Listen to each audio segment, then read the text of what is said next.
لیکن کیا تم نے خود ہی تو اس دن کہا تھا اگر ہمارے والدین نہ مانے تو ہم کورٹ میرج کر لیں گے۔ وہ ٹوٹے ہوئے لہجے میں بولی، ہاں میں نے کہا تھا لیکن اب میں ایسا نہیں کر سکتا۔ میں نے پاپا سے بات کی، انہوں نے صاف منع کر دیا۔ انہوں نے تو یہ تک کہا کہ اگر میں نے اپنی مرضی سے کہیں شادی کی تو وہ مجھے اپنی جائیداد سے اپنی زندگی سے بے دخل کر دیں گے۔ تو کیا عارم؟ اس بار اس کی آواز جیسے کنویں سے آئی۔ میں تمہارے ساتھ کورٹ میرج نہیں کر سکتا، محبت کے اس سفر میں تمہارے ساتھ آگے نہیں چل سکتا، وہ نظریں چرا کر بولا، جبکہ اس نے اپنے منہ پر ہاتھ رکھ کر اپنی چیخ دبانے کی کوشش کی۔ یا اللہ عارم، یہ تم کیا کہہ رہی ہو؟ پتہ بھی ہے تمہیں اپنی باتوں کا مطلب؟ میں تمہارے لیے اپنا سب کچھ چھوڑ کر آئی ہوں، اپنا گھر، ماں باپ، سب کچھ، اور تم کہہ رہے ہو تم محبت کے اس سفر میں میرے ساتھ نہیں چل سکتے؟ اس بار اس کی آواز ایسے نکلی جیسے ذبح کی جانے والے جانور کی آواز ہو۔ میں کچھ نہیں کر سکتا، اور میں نے تم سے نہیں کہا تھا تمہارا گھر چھوڑنے کو؟ تم نے اپنی مرضی سے یہ راستہ چنا ہے۔ اب کانٹوں بھرے راستے پر تم اکیلے چلو، میں تمہارا ہم قدم نہیں بن سکتا۔ اس نے آگے بڑھ کر عارم کے گالوں پر تھپڑ رسید کر دیا۔ تم ایسا کیسے کر سکتے ہو؟ ہاں، تم نے تو زندگی بھر ساتھ دینے کا وعدہ کیا تھا نا، ہر مشکل میں، ہر خوشی غم میں ساتھ رہنے کے لیے۔ تمہارے وہ وعدے کہاں رہ گئے؟ اب ایسے موڑ پر لا کر تم میرا ساتھ چھوڑ رہے ہو، مجھے تنہا کر رہے ہو، صرف جائیداد کے لیے۔ وہ چلا چلا کر بات کر رہی تھی۔ وہ جوانی کے وعدے تھے ایمان، وہ سب ایک بچپنا تھا۔ اصل زندگی میں محبتوں اور جذبوں کی نہیں، پیسوں کی ضرورت ہوتی ہے۔ کیا ہیں تمہارے پاس اتنے پیسے جس کے سہارے میں تم سے شادی کر لوں یا زندگی گزاروں؟ میں پاپا کے بنا کچھ بھی نہیں، میرے پاس اتنا پیسہ نہیں ہے کہ میں الگ سے زندگی شروع کروں۔ میں ہر قدم پہ ان کا محتاج ہوں۔ ایسا مت کرو عالم، خدا کے لیے ایسا مت کرو۔ کہاں جاؤں میں اپنا ہر دروازہ بند کر کے آئی ہوں، ہر کشتی جلا کر، صرف تمہارے لیے، اور تم میرا ساتھ چھوڑ رہی ہو۔ میں کہاں جاؤں گی؟ وہ اب اس کے سامنے ہاتھ جوڑ کر التجا کر رہی تھی۔ یہ میرا مسئلہ نہیں ہے ایمان، یہ تمہیں پہلے سوچ لینا چاہیے تھا۔ میں کچھ نہیں کر سکتا، میری بات مانو تو واپس لوٹ جاؤ۔ وہ مڑ کر جانے لگا جبکہ وہ اس کے پاؤں پکڑ کر گڑ گڑانے لگی۔ نہیں عارم نہیں، تمہیں خدا کا واسطہ، تمہیں تمہاری مما کا واسطہ ایسا مت کرو، مجھے اس طرح مت تنہا کرو۔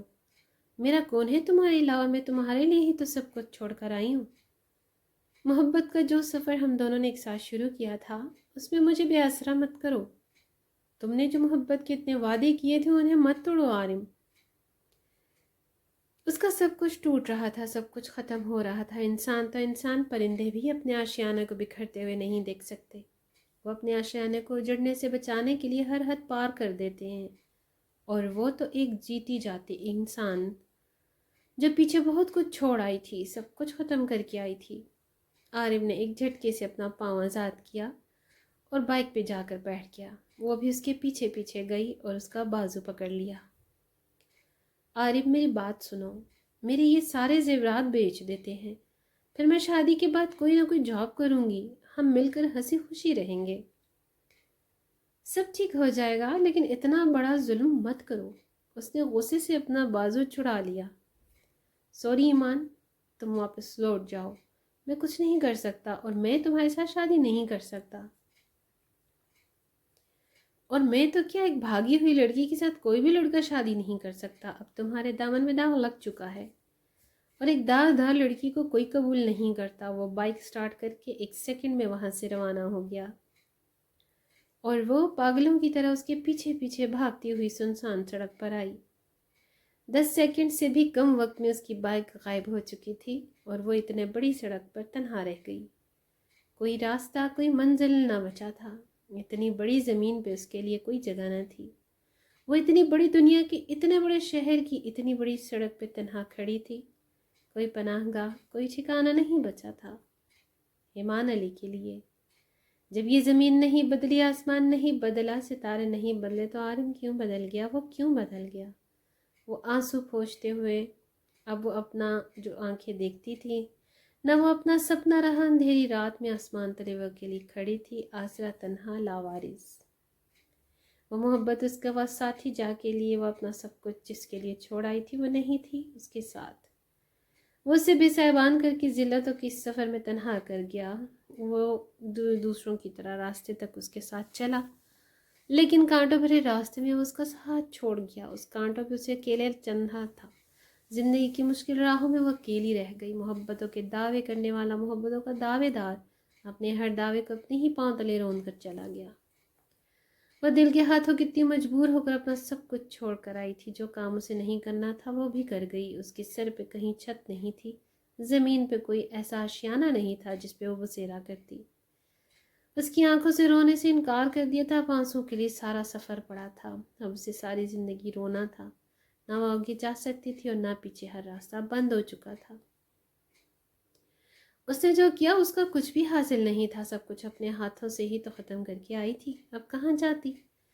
کہاں سے کوئی پناہ گاہ ڈھونڈتی؟ اتنی بڑی کائنات میں زمین و آسمان کے درمیان اس کے لیے ایک معمولی جھونپڑی تک نہ تھی جس میں وہ آسرا تلاش کرتی۔ رات کے 12 بج رہے تھے اور وہ لڑکھڑاتے قدموں کے ساتھ سنسان سڑک پر چل رہی تھی۔ سب کچھ ختم ہو چکا تھا۔ اب زندگی کے لیے کیا باقی رہ گیا تھا؟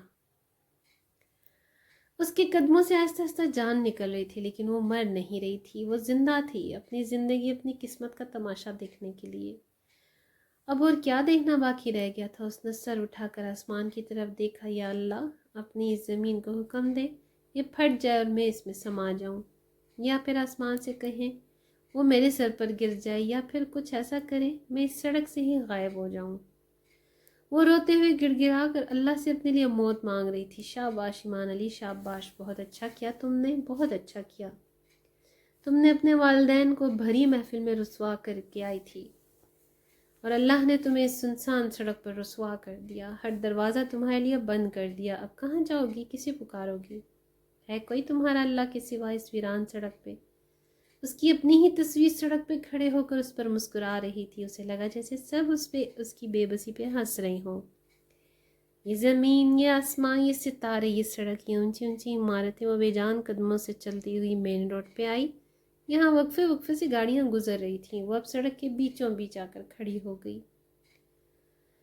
اللہ اسے نہیں مارتا تو کیا ہوا، وہ خود ہی اپنا وجود ختم کر لے گی۔ یہیں کسی گاڑی کے نیچے آ کر وہ آنکھیں بند کر کے موت کا انتظار کر رہی تھی۔ اچانک اسے ایک گاڑی کی آواز آئی۔ اس کے زخمی ہونٹوں سے مسکراہٹ ابھری اور اگلے ہی پل ٹائر چرچرانے کے ساتھ وہ گاڑی سے ٹکر کر اس سڑک پر منہ کے بل گر گئی۔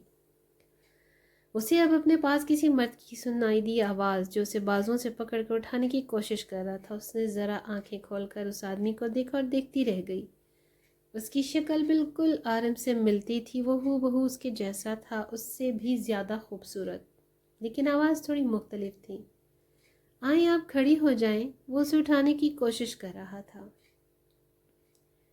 لیکن اس میں اتنی طاقت کہاں تھی؟ اس کے جسم میں تو جان ہی نہیں تھی۔ پھر اس آدمی نے اسے بازوں سے اٹھا کر اسے کار کی پچھلی سیٹ پر لٹایا اور خود جا کر ڈرائیونگ سیٹ پہ بیٹھ گیا۔ آپ ٹھیک تو ہیں؟ زیادہ چوٹ تو نہیں آئی؟ وہ تشویش سے پوچھ رہا تھا۔ وہ سمجھ رہا تھا کار کی ٹکر لینے سے وہ زخمی ہو گئی، لیکن اسے کیا پتا تھا زخمی اسے کار نے نہیں کسی بہت اپنے نے کیا ہے۔ وہ جواب دینے کی بجائے رونے لگی۔ ارے کیا ہوا؟ آپ رو کیوں نہیں ہیں؟ آئی ایم سو سوری، دراصل میں نے آپ کو دیکھا نہیں تھا، اس لیے غلطی سے ٹکر لگ گئی، سوری۔ بہت سے پیار سے اپنی صفائی پیش کرتا تھا۔ اب وہ کچھ بھی نہیں بولی، چپکے سے سسکنے لگی اور ڈرائیو کرتے ہوئے بیک ویو مرر سے وہ اسے بار بار دیکھ رہا تھا۔ اچانک گاڑی کو بریک لگ گئی۔ وہ حیران ہو کر اسے دیکھنے لگے۔ او مائی گاڈ، آپ کے تو ہاتھ پہ بہت چوٹ آئی ہے۔ اس کے کوہنے پر اپنے ہاتھ کو دیکھا جس سے خون کے قطرے گر رہے تھے۔ اسے تو احساس ہی نہیں ہوا۔ ہاتھ کا زخم کیا ہے اس زخم کے سامنے جو اس کے دل پہ لگا ہے؟